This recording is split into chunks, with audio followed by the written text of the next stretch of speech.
Alors, en introduction, partagez avec vous votre quotidien quand on interroge les directions commerciales, les directions de marketing avec qui on discute au quotidien chez Nomination, ce qu'on entend de la part du commerce quand on leur demande leur position vis-à-vis du marketing, c'est un joyeux pot pourri. Donc, vous avez le profil type du commercial pour les gens du marketing qui sont réunis de l'autre côté du poste. Euh, donc, une vision évidemment caricaturale. Et voilà ce qu'on entend aujourd'hui sur le marketing. Donc un commerce jamais content des leads, de leur qualité, jamais content de la qualité de la base des données CRM et le fait que c'est pas à eux de saisir les données, c'est assez au marketing. Et donc ça va pas, on n'est pas content. À l'inverse, quand on pose la même question au marketing sur leur vision du commerce, on sent effectivement qu'il y a très souvent un désamour, un manque de relation, avec un marketing qui nous dit que les commerciaux, ils demandent des leads mais ils les traitent pas.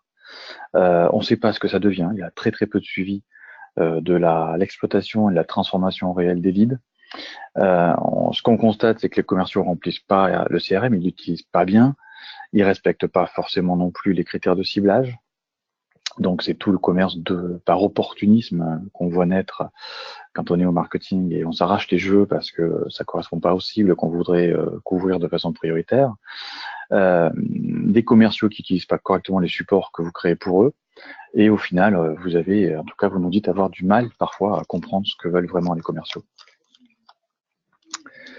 Alors, on a fait une enquête avec le CMIT chez Nomination cette année en interrogeant à peu près 80 décideurs marketing pour coucher des chiffres derrière ces déclarations. Et ce qu'on constate, c'est que on a trois grands constats qui ressortent. Un, le fait que pour un marketeur sur deux, un décideur marketing sur deux, l'alignement entre le commerce et le marketing n'existe pas. Donc on est déjà sur une tendance très forte, donc ça confirme effectivement les déclarations qu'on vient de passer en revue. On s'est interrogé sur le pourquoi de ce non-alignement, et deux choses ressortent. Premièrement, le fait que les objectifs ne sont pas assez partagés entre les deux directions, et il n'y a pas de lien entre les deux directions au niveau managérial, à moins de remonter jusqu'au DG, ce qu'on fait évidemment rarement parce que il y a évidemment une autre vocation. En tout cas, on perçoit le DG comme étant sur un autre rôle que simplement cette passerelle, cette courroie de transmission entre les deux équipes. On a posé une troisième question qui était les attentes du commerce vis-à-vis du marketing. En tout cas, le point de vue d'un marketeur, d'après vous, qui êtes au marketing, qu'attend de vous le commerce? Et là encore, il y a deux choses qui ressortent, une plus forte que l'autre. En premier lieu, le commerce attend du marketing des leads. Donc, il n'y a pas vraiment de surprise. En deuxième rideau, il y a la notion de développer la notoriété. On pourrait dire que c'est complémentaire en réalité d'avoir un lead qui est associé à une certaine reconnaissance de la marque. Donc ce qu'attend le commerce, c'est très net, vous le savez, mais on n'arrive pas à s'aligner, et c'est pour ça qu'on entend ces phrases. Le commerce, les leads du marketing ne sont pas bons, ne sont pas qualifiés, on n'a pas ce qu'il faut pour travailler dans le CRM, alors qu'à l'inverse, pour vous au marketing, vous avez fourni un CRM que les commerciaux n'utilisent pas, et à quoi bon fournir des leads, puisqu'ils ne les traitent pas correctement. Alors, la question qu'on s'est posée, et c'est tout le sujet de ce webinaire, c'est comment faire alors que les techniques de marketing automation se développent, et qu'on est de plus en plus outillé aujourd'hui pour produire des leads qu'on voudrait et qu'on souhaite toujours plus engageants. Comment s'assurer que le commerce, du coup, sait travailler ses leads, sait travailler correctement les cibles que vous définissez pour eux, sait utiliser correctement les outils comme les CRM que vous mettez en place pour eux, pour qu'in fine, tout ce travail de notoriété, connaissance de la marque, génération de leads, ça reste pas au niveau d'un lead et ça se transforme vraiment en affaire. Alors, on va partager ici quelques règles. Ce sont vraiment des partages d'expérience, des cas pratiques. Je vous rassure, il n'y en a pas 12 000. On va se concentrer sur les principales et ça va nous amener vers 14h30. La première règle, c'est d'abord partager un constat. Donc, partager entre vous, entre le commerce et le marketing, un constat. La question, c'est est-ce qu'on peut d'abord se mettre d'accord entre le commerce et le marketing sur la qualité de la base avec laquelle on va tous travailler et sur la complétude de nos ciblages. Est-ce qu'on peut se mettre d'accord sur la façon dont on couvre vraiment nos cibles? Avant de répondre à cette question, il faut partager aussi les ingrédients avec lesquels vous allez devoir composer, vous marketing, vous commerce. Et le premier ingrédient, c'est l'information. L'information sur vos clients, sur vos cibles, sur vos prospects. Deux choses qu'on voudrait partager pour vous aider justement à créer ce consensus. D'abord, la donnée, c'est une matière vivante. Il y a une obsolescence programmée. C'est un petit peu comme un iPhone. Hein. On sait qu'il y en a toujours un suivant. Celui qui vient de sortir n'est déjà plus à jour. La donnée, c'est la même chose. En fait, on constate en quelques chiffres que à peu près un tiers des données sur une entreprise, elle n'est plus valable après 12 mois. Ça, c'est l'INSEE qui nous le dit, parce qu'une entreprise, ça vit, ça meurt, ça se transforme, ça déménage, ça se fait racheter, ça change d'activité, bref, il y a des modifications. Si on regarde la vie des informations sur les contacts, sur les décideurs opérationnels, on fait une étude chez Nomination avec Deloitte chaque année depuis 9 ans, qui s'appelle Mobicadre, que vous trouverez en téléchargement direct sur notre site web, nomination.fr, et qui nous apprend, entre autres choses, que les cadres, ils ont un turnover qui n'est pas négligeable. Chaque année, il y a 21% de mobilité annuelle, de changement d'interlocuteur. Parce que on est promu, on change d'entreprise, on quitte la vie professionnelle ou on la rejoint, donc ça bouge. Alors, on a souvent la tendance, le réflexe à aller sur des sources qui sont faciles d'accès et faciles d'usage, comme les réseaux sociaux, LinkedIn pour pas le nommer. Ce qui est bien, ce qui est un bon outil, mais c'est pas suffisant. C'est pas suffisant parce que les outils comme les réseaux sociaux, ce sont avant tout des réseaux sociaux. C'est-à-dire que c'est avant tout un outil de promotion personnelle. La première raison pour laquelle on s'inscrit sur un réseau social comme LinkedIn, c'est d'abord pour être visible des recruteurs. Donc sur LinkedIn, on est tous bons, on est tous managers. On va évidemment faire en sorte de donner une bonne image de soi. On va parfois soit oublier de mettre à jour, soit ne pas tout renseigner, soit travestir, volontairement ou pas, un petit peu la réalité. À titre d'exemple, vous avez ici un chiffre qui vous montre que quand on compare les profils qu'on crée chez Nomination avec nos enquêteurs qui appellent chaque personne avant de les rentrer en base, qui les interviewent, donc une information qui est vérifiée, et qu'on compare avec les profils sur LinkedIn, on a presque 40% d'écart avec des informations soit différentes, fausses, soit obsolètes, qui n'ont pas été mises à jour depuis longtemps. Pour illustrer ce point, quand on travaille, nous, avec des écoles qui nous confient la gestion de leur base d'anciens élèves, on constate, comme on a fait dernièrement avec l'ESSEC qui nous a missionné sur ce sujet-là, que on a beaucoup plus de diplômés des grandes écoles sur les réseaux sociaux comme LinkedIn que dans la vraie vie. En l'occurrence, il y a 22% de faux diplômés de l'ESSEC sur LinkedIn, ça monte à 27 pour HEC. Et puis, des outils comme LinkedIn ne sont pas complets. Il y a un tiers des cadres sup qui n'y sont pas. Il y a presque un nombre de comités de direction sur 2 qui n'y sont pas, ils ne veulent pas y être. Donc ceux-là, vous ne les trouverez pas. Et c'est souvent ceux-là que vous souhaitez contacter parce que c'est ceux-là qui prennent des décisions et qui ont des budgets à engager. Alors, cette obsolescence programmée, évidemment, elle a un impact sur la qualité de vos bases et donc sur la matière avec laquelle vous allez vous composer au marketing et au commerce. Notre quotidien chez Nomination, c'est de travailler sur l'évaluation de la qualité des bases de nos clients. Ils nous confient ces bases, on en fait un diagnostic, on en reparlera à la fin de ce webinaire. C'est une première étape qu'on vous propose systématiquement pour savoir de quoi on parle et ce qu'on peut vous apporter. C'est une étape qui est gratuite, n'hésitez pas, c'est un bon état des lieux. Et on voit effectivement que forcément vous êtes impacté par cette vivacité dans l'information. Concrètement, en moyenne, dans les bases CRM et marketing qu'on audite, on trouve un compte invalide sur 5, parce que le compte n'est plus à jour, pour les différentes raisons qu'on évoquait tout à l'heure. Beaucoup de doublons dans les comptes. À titre d'exemple, la société IBM, 3 lettres, on l'a trouvée écrite de 53 façons différentes dans les bases de nos clients. Alors, il y a de tout, il y a des traits, il y a des espaces, il y a des points, des virgules, il y a International Business Machine. Il y a énormément de créativité de la part des personnes qui saisissent dans les CRM. Si on s'intéresse au contact, on sait aujourd'hui qu'un cycle de décision réunit entre 4 à 5 personnes minimum. Et ça a tendance à augmenter. Sauf que dans vos bases, on trouve en moyenne 1 à 2 contacts par compte. Donc ça n'est pas suffisant, vous ne couvrez pas assez le cycle de décision. Et quand on regarde la validité de ces contacts, on en a plus de 1 sur 5 qui n'est plus valable. C'est-à-dire que ce sont des gens qui ont changé de poste, mais vous ne le savez pas, et vous ne connaissez pas son remplaçant, qui ont changé d'entreprise, vous ne le savez pas, vous ne connaissez pas son remplaçant, qui ont quitté la vie professionnelle éventuellement, donc c'est même plus la bonne personne, et vous ne connaissez pas son remplaçant. Donc évidemment, ça impacte la qualité de l'action commerciale et évidemment la qualité des campagnes marketing. Et enfin, sur les prospects, sur les cœurs de cible, vous avez une grande partie, la majorité de votre cœur de cible qui n'est pas dans vos bases, donc vous ne couvrez pas de façon suffisante vos marchés. Donc là encore, source de manque à gagner et en lead et en affaires. Alors comment faire pour se mettre d'accord? L'idée c'est de faire un diagnostic factuel de l'état de votre base et la façon dont vous couvrez le marché. Donc si on schématise, nous on va prendre une extraction de votre base sur les données comptes et contacts. Ici j'illustre avec des contacts, mais c'est la même chose sur les comptes. Et on va regarder qui est toujours valide, qui ne l'est plus, parce que encore une fois, on va avoir des bleus qui ont été promus, hein, donc on va être capable de vous dire oui, ce qu'ils font aujourd'hui, qui les remplacent. On va avoir des verts qui sont toujours bons, mais sur lesquels il vous manque peut-être des informations comme la fonction, comme l'email, comme un téléphone direct, comme les coordonnées de l'assistante, bref, des données de profil.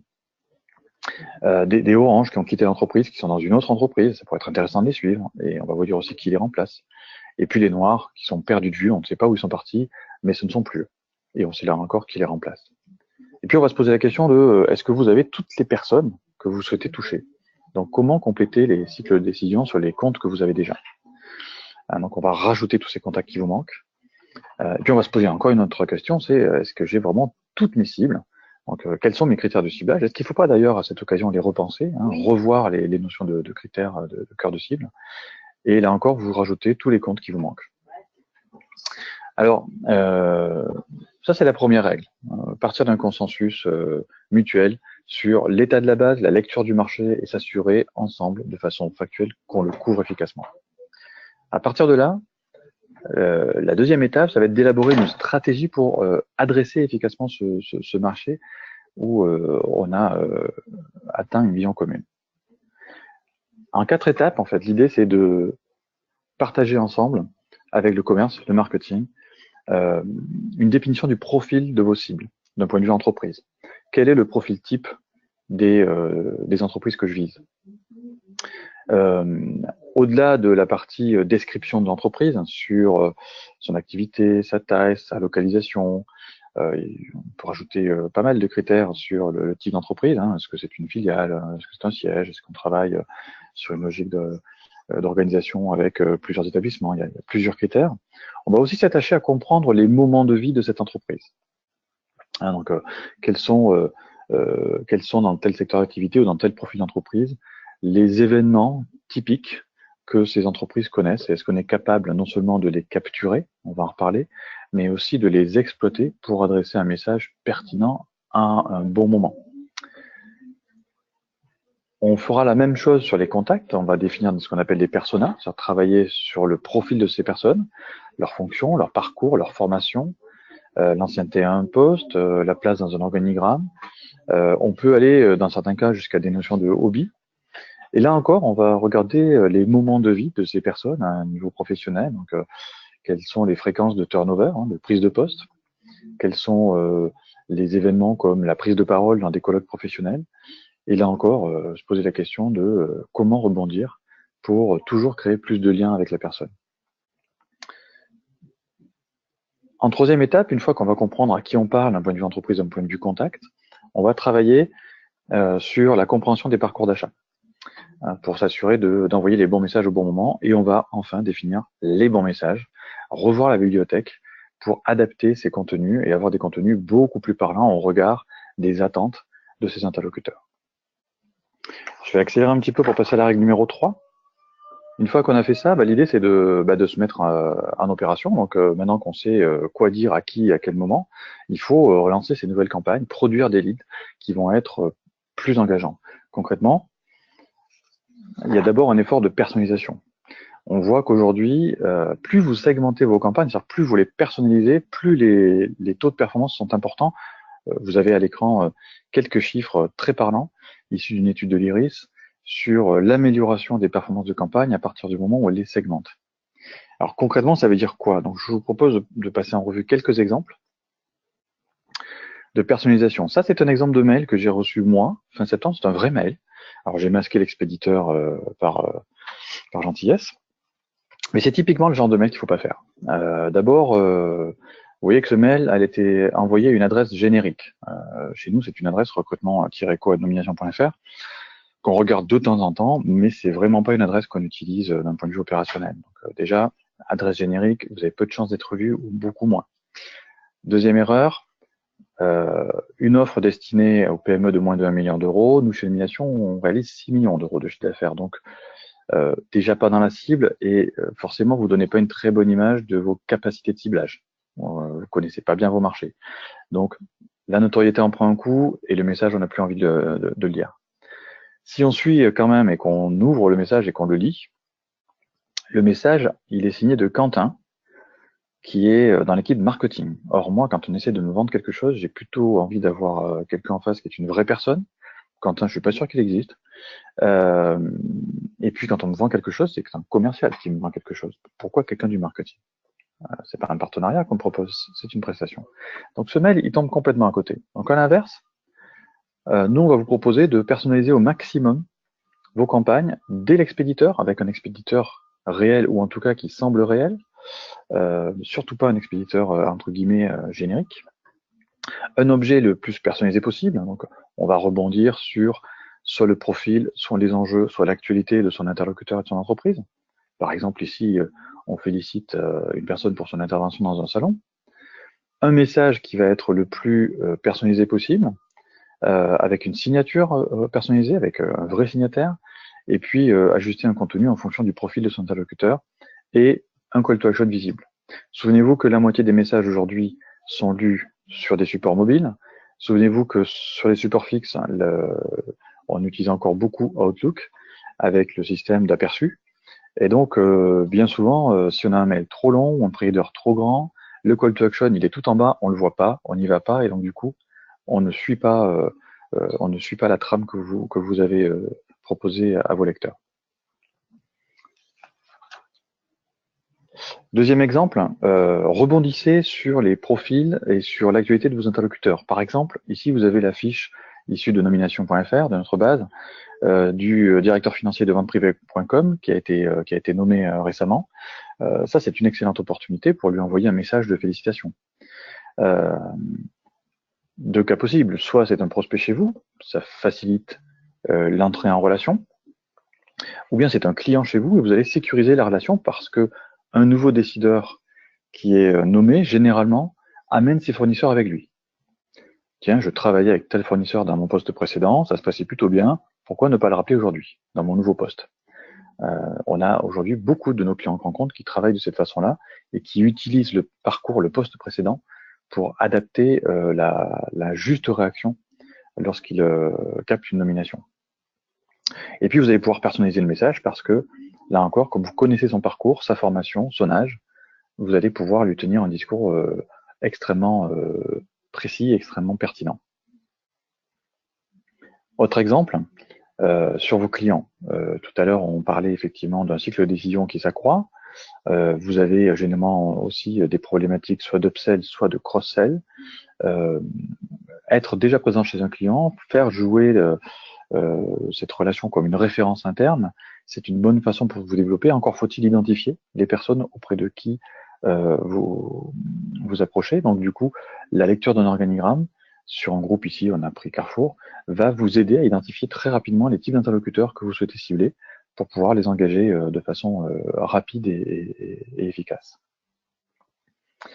Sur la conquête, pareil, l'objectif, ça va être évidemment de cultiver votre notoriété, mais également d'accélérer l'engagement en adressant les décideurs que vous visez, non seulement avec des bons messages, parce que vous comprenez leur profil, mais aussi au bon moment parce que vous captez leur actualité. Par exemple, être capable de rebondir sur la prise de parole d'une personne dans un colloque professionnel. Ici, par exemple, le directeur général et innovation du groupe Lacroix qui intervient aux assises de la sécurité sur un thème de cybersécurité. Donc, soit effectivement en proposant de l'aider et de lui envoyer des éléments pour contribuer à son intervention, soit parce c'est un événement passé, et noter que c'est un sujet important chez le groupe Lacroix, sur lequel vous intervenez vous-même et vous proposez d'échanger sur ce sujet avec vos références, par exemple. Autre exemple, rebondir sur un projet de croissance externe. Ici, un exemple de signal d'affaires qu'on fournit chez Nomination. Comme vous le voyez, on ne va pas simplement vous envoyer un article de presse, dont vous pouvez voir le détail en cliquant en bas de cette carte d'affaires, mais nos enquêteurs vont faire un travail de relecture pour s'assurer non seulement de la fiabilité de l'information, mais aussi de sa pertinence. On ne va pas vous envoyer des événements qui n'ont pas de sens pour vous. Donc on va s'assurer de cette pertinence au regard des critères de surveillance que vous avez souhaité activer. On va faire une synthèse pour vous éviter de lire l'article. Et comme ça, en un coup d'œil, vous savez exactement comment rebondir sur cette information, sur cet événement. Et on va aussi vous indiquer les décideurs clés sur ce sujet pour que tout de suite, vous puissiez rebondir sur la bonne personne. D'un point de vue commercial ou d'un point de vue marketing, sous format de données structurées pour alimenter des outils de marketing automation, par exemple.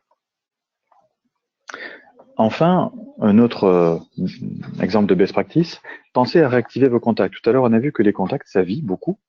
Nous, ce qu'on propose chez Nomination, c'est régulièrement prendre vos comptes, vos contacts, regarder ce qu'ils sont devenus sur les 12 derniers mois, 24 derniers mois, et identifier en orange tous les contacts qui ne sont plus bons, entre guillemets, dans votre base, c'est-à-dire qui ont changé, soit de poste, soit d'entreprise sur cette période. Et ces personnes, les retrouver dans leur nouveau poste et les adresser. L'idée, c'est de leur dire un petit peu, vous avez changé, nous aussi. On a peut-être aujourd'hui toujours moyen de travailler ensemble. Retrouvons-nous, recontactons-nous, revoyons-nous. Et convertir ces personnes que vous avez connues ou que vous avez croisées à une certaine époque pour les réactiver dans leur nouveau contexte. Enfin, dernier best practice sur cette règle numéro 3, tout ce qu'on vient de voir, ça n'est pas exhaustif, on a énormément de best practices supplémentaires à partager avec vous selon les contextes, selon les cas. Mais pensez à le faire régulièrement, pas juste une fois. Donc cultivez ce jardin à lead. Tout ce qui va fonctionner, donc on va travailler un A/B testing, mais tout ce qui va fonctionner, faites en sorte de le systématiser, de l'industrialiser.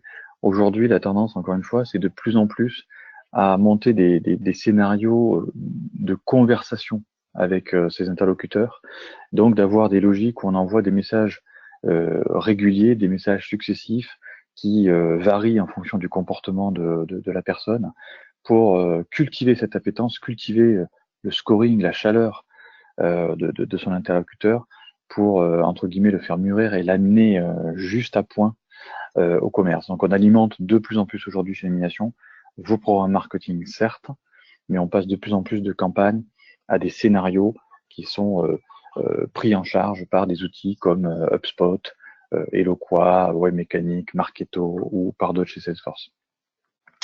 L'objectif, c'est de faire en sorte que vous ayez cartographié les profils des comptes, les profils des interlocuteurs et ces moments de vie sur vos marchés pour systématiquement vous assurer d'adresser le bon message à la bonne personne au bon moment.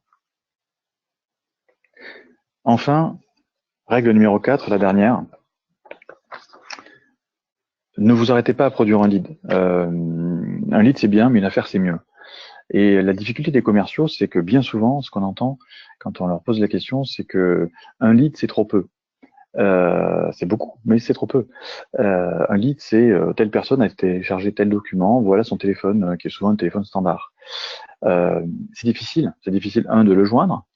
2, c'est difficile d'être percutant juste sur un téléchargement de documents. Et 3, on a vu effectivement qu'au-delà de cette personne, il y a d'autres personnes, d'autres décideurs, d'autres influenceurs qu'il faut couvrir. Donc, pensez à aider les commerciaux en prolongeant cet envoi de lead par un outil CRM qui leur soit vraiment utile. Concrètement, ça veut dire quoi? Ça veut dire que faites en sorte que le CRM soit le plus complet possible pour limiter ce travail de saisie et permettre aux commerciaux de se concentrer sur l'exploitation de cet outil. Vous avez ici un exemple avant-après sur une fiche CRM lorsque chez Nomination on fait un travail de data quality, donc on nettoie, on met à jour, on complète les données manquantes d'un CRM, et puis ensuite on fait en sorte évidemment par des logiques de maintenance de le garder propre, mais aller un cran plus loin. Faites en sorte que le CRM soit un outil vivant, qu'on ait envie d'utiliser le CRM, que ce soit pas simplement un outil de saisie ou un outil de consultation. Et pour le rendre vivant, on a trouvé un truc génial qu'on a appelé le GPS commercial et qui permet au commercial de recevoir directement sur le dashboard de son CRM des signaux d'affaires personnalisés sur son secteur. À chaque fois qu'il se connecte, il va pouvoir recevoir ces signaux d'affaires. Donc, en fait, un GPS commercial, un outil qui va le guider et lui permettre de lancer les bonnes actions sur son portefeuille au bon moment, sans rater d'opportunité. Donc concrètement, la façon dont on travaille sur ces sujets-là, c'est qu'on fait ensemble un travail de data quality qui se nourrit du diagnostic initial qu'on aura fait ensemble et dont on a parlé au début de notre webinaire, pour faire un premier travail de nettoyage, et puis on va ajouter un connecteur qui va permettre non seulement de faire une mise à jour automatique, qui va permettre de rajouter, de créer des nouvelles fiches de compte et de contact, et elles vont se remplir automatiquement, donc plus de données à saisir qui vont être incomplètes ou mal saisies, et puis ce GPS commercial, donc directement sur le dashboard, des opportunités qui arrivent de façon personnalisée. Donc si on se résume, pour tenir le timing, le commerce et le marketing, c'est pas une histoire de divorce ou de relation un peu complexe. Au contraire, l'association des deux, c'est symbole, c'est synonyme de performance. La photo évidemment que vous avez à gauche est tout à fait tirée d'un cas réel, hein, vous l'imaginez bien. Mais vraiment, on vous invite aujourd'hui, et c'est aujourd'hui un métier qui se développe beaucoup chez Nomination, c'est de vous aider à organiser et à animer des ateliers d'alignement entre commerce et marketing, en vous fournissant les supports, les outils qui vont vous permettre de travailler à cet alignement, en commençant par ce fameux diagnostic de la qualité de vos bases, en commençant par des études sur la composition de vos marchés, hein, les profils de vos cibles, comptes, contacts, toute cette cartographie des moments de vie, travaillant avec vous pour partager des bonnes pratiques et identifier les bons scénarios à mettre en œuvre, convenir de ces scénarios ensemble, encore une fois, pour que le commerce sache d'où viennent les leads, sur quel moment de vie vous avez rebondi et comment eux peuvent ensuite prendre la main et cultiver ces leads, transformer ces leads et aller toujours plus loin dans le travail de conquête ou de développement d'un compte. Mettre en place des indicateurs de performance que vous allez suivre ensemble sur la génération des leads, sur la couverture du marché, sur la transformation de ces leads. Travailler vraiment sur une logique d'A/B test entre vous sur ce qui marche pas, ce qu'il faut renforcer. Et puis faites en sorte, encore une fois, de ne pas vous arrêter aux leads et vraiment de tout faire pour accompagner le commerce et faire en sorte que les leads se transforment en affaires avec un CRM vraiment utile, vraiment exploitable. Voilà en un temps mesuré un premier retour d'expérience sur la façon dont chez Nomination on travaille au quotidien avec nos clients à réconcilier commerce et marketing. Hein, donc le commerce vient peut-être de Mars, le marketing vient peut-être de Vénus, mais aujourd'hui on a la possibilité de créer un lien entre les deux planètes et de voyager entre les deux pour avoir beaucoup plus de synergie, beaucoup plus de résultats. On peut prendre quelques minutes si vous le souhaitez, peut-être pour quelques questions, si vous avez des questions à poser. Merci Stéphane pour cette présentation. Alors effectivement, il y a quelques questions. Si vous en avez d'autres, n'hésitez pas. Vous avez un onglet questions sur lequel vous pouvez taper vos questions et on y répondra au fur et à mesure. Donc j'ai une première question. Si on parle outils, lequel conseilleriez-vous, HubSpot ou Pardot? Chaque outil a ses avantages et ses inconvénients. Il faudrait vraiment que vous puissiez vous rapprocher de ces deux éditeurs pour voir vous-même en quoi ils répondent à vos besoins, à vos contraintes.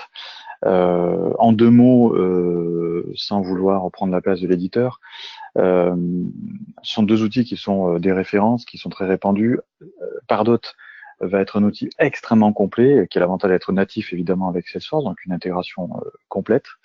Ce qui évite évidemment beaucoup de développement à faire, parfois long, parfois complexe, et source parfois on va dire, d'erreurs et de frustrations, et de dépassement de budget, évidemment. Mais c'est un outil qui peut être très vite complexe parce que très complet. Donc ça répondra pas forcément à tous les usages. On est sur un usage potentiellement très vite expert. très puissant. À l'inverse, HubSpot est un outil qui est certainement plus simple, qui a des fonctionnalités pas seulement liées au marketing, mais qui embarque des premières fonctionnalités de gestion de la relation client. On n'est pas encore dans un CRM, on est vraiment entre les deux. Plus simple, clairement moins puissant, mais qui peut aussi répondre à des besoins plus, je vais pas dire basiques, mais moins experts en tout cas, que pourrait le faire un outil aussi complet que Pardot. Donc on a comme ça sur le marché deux grandes familles entre outils extrêmement puissants, extrêmement experts, avec des vocations clairement très industrielles, avec une capacité de paramétrage très très aboutie, et puis de l'autre côté des outils plus simples à mettre en œuvre, plus simples à manier, qui feront, j'allais dire, le b.a.-ba du marketing automation et qui pourront répondre dans certains cas à vos besoins aujourd'hui ou aux besoins que vous avez sur vos marchés. Alors deux autres questions sur le même thème. Est-ce que l'un de ces deux outils est plus sales ou marketing? Et est-ce que vous avez une connexion avec Pardot? Alors les deux outils, tous les outils sont sales marketing. En fait, c'est pas l'outil qui est sales marketing, c'est l'usage que vous allez en faire. Comme tous les outils, c'est la façon dont vous allez l'utiliser qui va en faire sa performance. Donc ça, c'est un premier point, mais qui est essentiel. Bien souvent, on se rend compte que les outils, quels qu'ils soient, de CRM et de marketing automation, sont largement sous-utilisés. Juste une stat pour l'illustrer, qui est très parlante. 80% aujourd'hui des entreprises qui ont mis en place un outil de marketing automation, quel qu'il soit, ne l'utilisent encore que pour faire du routage classique. Ça fait cher des outils comme Mailchimp qui font ça gratuitement. Donc, vous voyez que la problématique, elle n'est pas dans l'outil, elle est dans, au contraire, la capacité à créer des scénarios, avoir des contenus, comprendre le profil de ses interlocuteurs, leur parcours d'achat, pour leur envoyer les bons messages au bon moment. L'outil n'est qu'un outil. Sur la deuxième question, est-ce qu'on se connecte? Oui, effectivement, on se connecte. Alors, on se connecte pas de la même façon à un CRM qu'un outil de marketing automation pour des raisons techniques qui sont liées aux outils eux-mêmes. Mais dans les deux cas, on les alimente avec un connecteur pour les CRM, avec des flux qu'on définit, qu'on paramètre ensemble suite aux études préalables dont on a parlé dans ce webinaire. Donc, des flux pour les outils de marketing automation. Mais dans les deux cas, effectivement, Nomination est un carburant de ces outils-là. Merci Stéphane. Une autre question par rapport au CRM, pouvez-vous faire le même comparatif avec ce qui existe, Salesforce, Dynamics, 365, etc. Alors non, je ne dirais pas de mal de certains outils. Donc clairement, sur le marché, il y en a deux qui ressortent, qui sont vraiment incontournables et qui occupent le haut du podium, c'est Salesforce. Et derrière, en challenger, qui a beaucoup progressé dans le paysage dernièrement, Dynamics de chez Microsoft.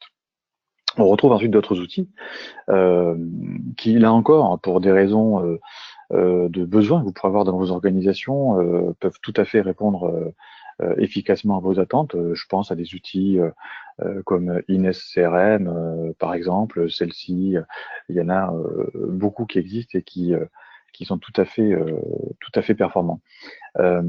Chez Nomination, nous on travaille de façon privilégiée avec Salesforce et avec Dynamics, deux partenaires avec qui on a des connecteurs sur le modèle que j'ai évoqué et qui permettent véritablement de fournir ce que Microsoft a appelé une solution all-in-one CRM, c'est-à-dire une solution clé en main, où on réunit les trois axes du triptyque de votre projet CRM, c'est-à-dire l'axe de l'outil lui-même, l'axe de la data avec nous, et puis entre l'outil et la smart data, l'axe de l'expertise, c'est-à-dire la capacité à bien se servir de l'outil et à le rendre véritablement utile et performant. On fait donc voilà la même chose avec Salesforce. On travaille aussi avec d'autres CRM. On a parlé d'Ines CRM, on a parlé de Donnet, on a parlé de celle-ci. On peut parler de Sugar. Et là, on a plus des passerelles via des API qui permettent de créer des connecteurs avec ces outils-là. Mais on a moins de fonctionnalités privilégiées comme avec Salesforce et Dynamics, qui sont encore une fois la majorité des outils qui équipent aujourd'hui nos clients. Ok, alors ensuite il y en a une autre question. Un outil de marketing automation convient-il pour du B2B? Un outil de marketing automation convient complètement pour du B2B. La question en fait est à quel moment il faut s'occuper d'un outil de marketing automation. Comme on l'a vu aujourd'hui, on s'en équipe beaucoup trop tôt avant de se poser les bonnes questions. La bonne question étant pourquoi faire. Donc notre réponse, ce sera plutôt de dire commençons déjà par s'assurer avec vous de bien comprendre votre cible, de bien la couvrir, d'avoir d'abord compris les parcours d'achat de vos interlocuteurs pour en déduire derrière les bons contenus, les bons scénarios, et ensuite, alors, sera venu le moment de les mettre en œuvre et on se posera la question de l'outil.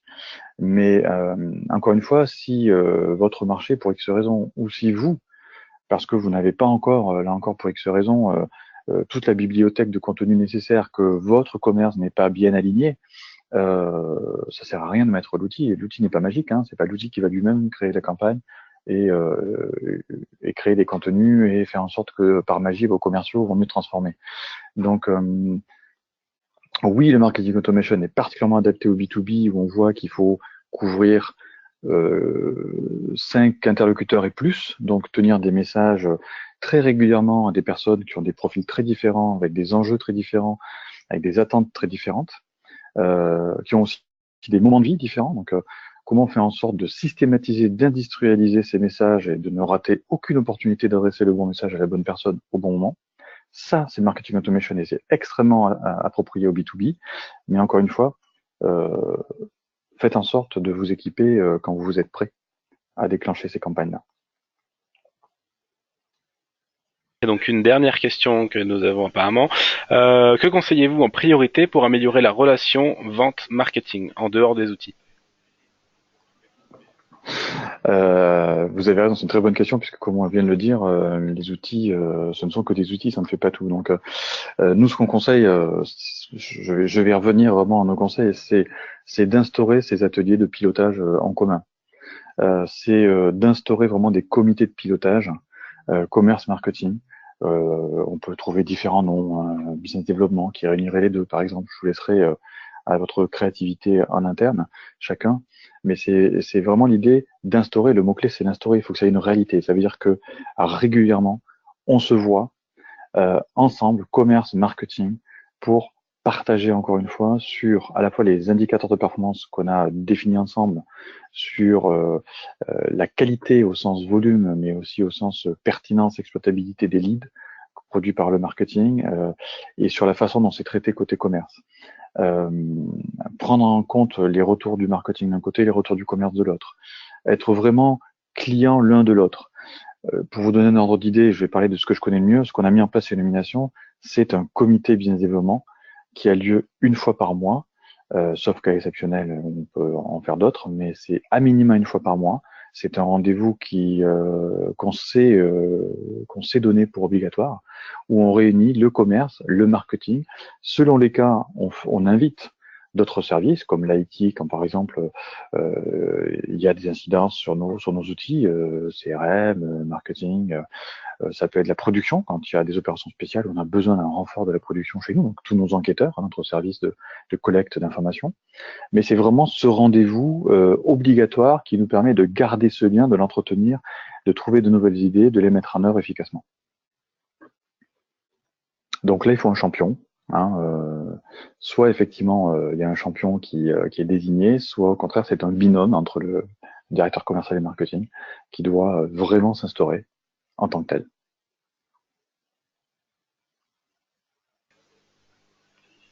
Parfait. Alors là, pour le moment, nous n'avons pas d'autres questions. Nous espérons avoir bien répondu à l'ensemble de vos questions. Alors pour revenir rapidement sur une question qui a été posée en off, oui, la présentation sera diffusée et puis l'enregistrement du webinaire sera également disponible sur le site internet du CMIT, www.cmit.fr. Et nous joindrons à cette présentation également les coordonnées de Stéphane, et donc vous pourrez lui poser d'autres questions si vous en avez directement par mail.